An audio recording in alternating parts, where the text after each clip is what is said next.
ಸ್ವಾಮಿ ವಿವೇಕಾನಂದರ ವಿಚಾರಧಾರೆ ಕೇವಲ ನಮ್ಮ ತಲೆಯೊಳಗೆ ಹೃದಯದೊಳಗಿದ್ರೆ ಸಾಲದು. ಅವರು ಸ್ವಾಮಿ ವಿವೇಕಾನಂದರಲ್ಲಿ ಇರುವಂಥ ಒಂದು ಪವರ್, ವಿಲ್ ಪವರ್ ಏನದ, ಅದನ್ನೊಳಗಿರುವಂಥ ಒಂದು ಬಾಡಿ ಏನು ಶರೀರದ ಶಕ್ತಿ ಇತ್ತು ಅದು ನಮ್ಮಲ್ಲಿ ಇರಬೇಕು.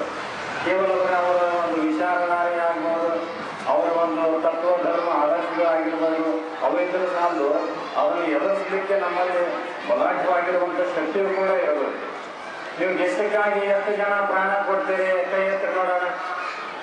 ಎಷ್ಟು ಜನ ನೀವೆಲ್ಲರೂ ನೀವು ಕೊಡ್ತೀರಾ? ಹೇಳಿಗೆ ಸುಖವಿಲ್ಲ, ಹಂದಿಗೆ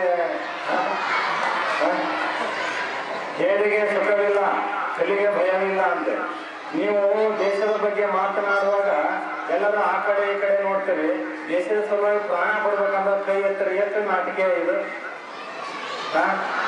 ಎಷ್ಟು ನಾಟಿಕೆಯ ಇದು ಅಲ್ಲ. ಒಂದು ಮಾತನ್ನ ನೆನಪಿಟ್ಕೊಳ್ಬೇಕು. ಸ್ವಾಮಿ ವಿವೇಕಾನಂದರು ಒಂದು ಮಾತು ಬಹಳ ಸುಂದರವಾಗಿ ಹೇಳ್ತಾರೆ. ಏನಪ್ಪಾ ಅಂತಂದ್ರೆ, ಶಕ್ತಿಯೇ ಜೀವನ, ದುರ್ಬಲವೇ ಮರಣ.